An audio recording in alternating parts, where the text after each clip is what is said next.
Det er jo globale problemer, vi skal løse. Klimaet, menneskers sundhed, det er jo ikke kun lille Danmark, det er jo vitterligt globalt. Pandemics, energy crises, the explosion of cardiometabolic diseases, the climate crisis, and humanitarian needs because of war and famine. With all these crises, the world needs action, now. And as the challenges become increasingly global, the Novo Nordisk Foundation has chosen to donate more and more funds beyond Denmark's borders. This shift in direction has led to uncertainty. Isn't it more sensible to invest the profits here in Denmark rather than spreading it thinly all over the world?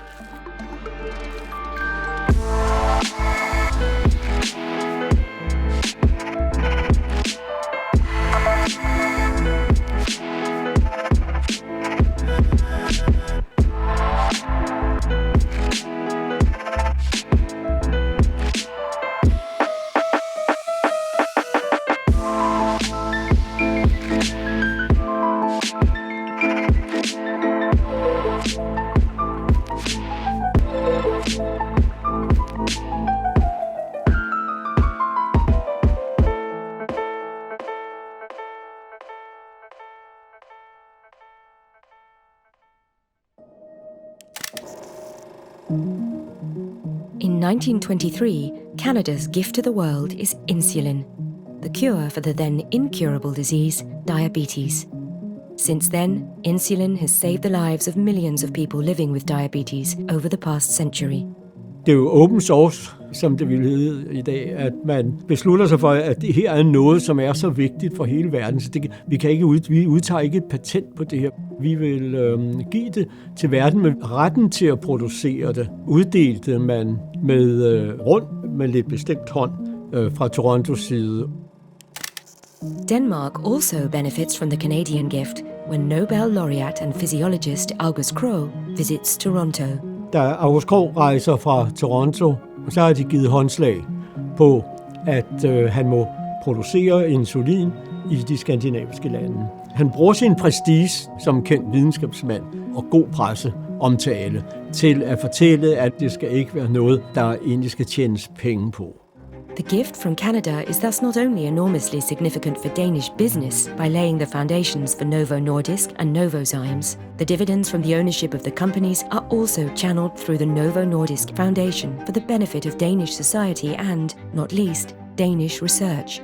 In autumn 1964, a meeting takes place to decide who should receive Novo's major research prize. De har en liste i priskomiteen over folk, og det ser ud som om, at det skal sådan være ældre efter en eller anden rækkefølge. Professor Knud Lundbæk, however, pulls a rabbit out of the hat. Han havde altså et bedre forslag, og det var den unge lovende forsker Jens Christian Skov fra Aarhus, som han talte varmt for. Der var ingen, der havde bragt ham i spil ved de tidligere uddelinger.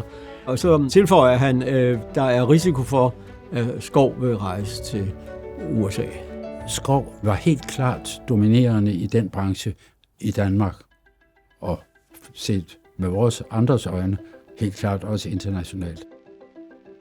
Skov's controversial theory that biological catalysts, enzymes, control the body's salt balance did not receive much recognition or financial support in Denmark. With the Novo Prize, Skov gets both. Although Skov receives the Nobel Prize 35 years later, he maintains that the Novo Prize meant more to him. Det var meget vigtigt for ham. Han fik den på et tidspunkt i sin tilværelse, hvor betydningen af det, han havde lavet, ikke var så anerkendt. Men det blev han i årene derefter mellem de to priser.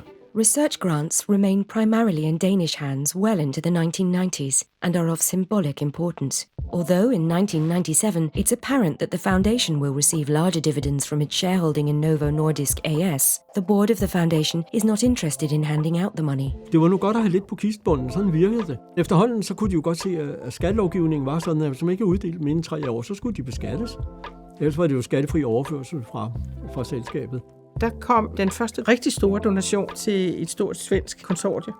Der fulgte jeg reaktionerne i forskningsverdenen i Danmark på den uddeling. Hvorfor er det ikke danskere, der skal have alle de her mange penge? Hvorfor skal de gå til Sverige? Så jeg så den der reaktion fra mine medprofessorer som en form for, her strammer skoene lidt rigeligt, ikke? Altså, jeg synes, man skulle støtte det bedste. But the foundation's increasing strength is seriously threatened by the EU. There were an EU initiative to say one share, one vote. You couldn't have shares giving more votes than other shares. So the structure with Novo Nordisk with A shares having 10 votes and B shares 1 vote, that should have disappeared. Vi var en række virksomheder, som søgte indflydelse i EU, og Mads Øvlesen blev den, som tog ned og forsøgte at forhandle. A-aktierne er fondens, og med numerisk mindretal af aktier får de på grund af en forhøjet stemmeret overvægten. Although the A and B shareholders receive the same dividends, the increased voting rights of A shares enable enterprise foundations to block hostile takeovers from abroad. They see to it that these companies could survive in these small countries and keep their headquarters. And for the society, it's extremely important. We have good examples in Sweden with the pharma company, Pharmacia, that was totally swallowed by Pfizer, disappeared from Sweden. The EU wants to harmonise things and eliminate the unequal voting structure. It therefore seems like a rather hopeless mission to convince the other EU member states. They view the foundations as a potential straitjacket that prevents companies from expanding. Jeg tror, det betød meget dengang, at det var en leder af en virksomhed, som fortalte, hvordan det var for ham at lede en virksomhed, som var ejet på den måde. Det lykkedes for os at få standset den lovgivning. The victory in the EU was key to preserving the Danish model for enterprise foundations. Today, the majority of the 25 largest Danish companies are foundation-owned. That's a pretty powerful model. You've protected companies for the ecosystem, and at the same time, the income that's generated from those companies is going back to foundations, which in turn plows it back into the country and into other countries for the benefit of people and society. Following the decision in the EU, the Novo Nordisk Foundation began investing globally in major research centres that will carry out world-class research. We said that the center should be in Copenhagen, administrative and even the center of research, but we allowed then satellites. The idea was to educate talents, but also being able to recruit a few world-class researchers from especially United States. Pludselig så bliver forskersamfundet meget større. Vi er så lille et land, at hvis vi ikke sørger for, at der er konkurrence, så går vi ind i et spor, hvor at det er meget få, der sidder på magten. Ikke? Allerede efter få år, der havde vi tiltrukket 800 nye forskere ind til de her centre, hvoraf over halvdelen kom fra den internationale scene. Man kunne faktisk aflæse på de rankings, som danske universiteter bliver målt på, at det havde en effekt. Der var stigende akademisk kvalitet, men vi kunne ikke se nogen væsentlig effekt på patenter eller på spin-out virksomheder.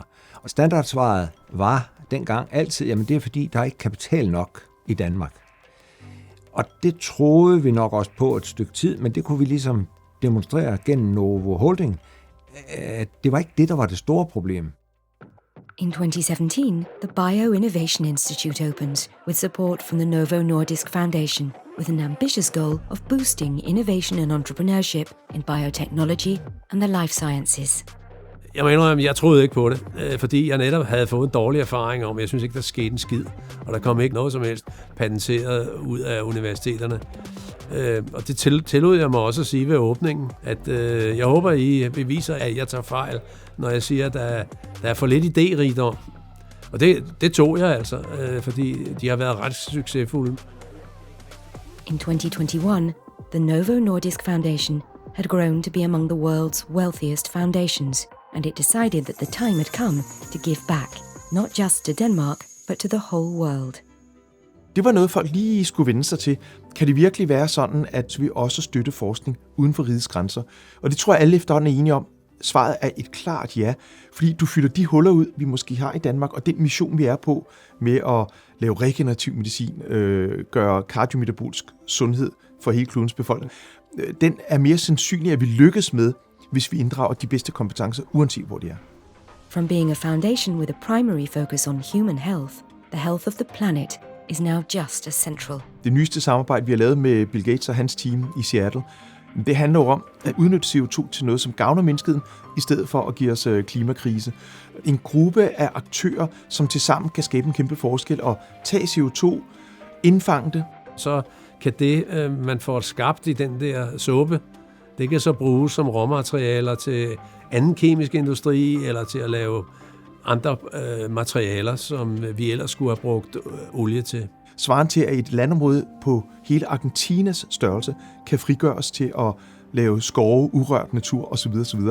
To expand the reach of the funding even further, the foundation works closely with Novo Holdings, the group's investment company. We're deeply committed to the green transition through our bioindustrials teams, but increasingly we're also investing in other technologies that assist in the green transitions. We do not see any contradiction between our investments, for example, in the green transition and financial returns. In fact, I am very much of the view that some of the best returns that are going to be made over the course of the next decade or two are going to come from green transition innovations. And that's what we're investing in. Når det kommer tilbage til os i form af dividender osv., kan udmøntes i noget, der yderligere skaber et sundere samfund, en raskere klode. Man kan næsten ikke drømme sig til noget, der er bedre. Vi kan være med til at forbedre menneskers sundhed og klodens sundhed, bæredygtighed. Det er jo i sig selv en mission, der siger os bare 2 tal.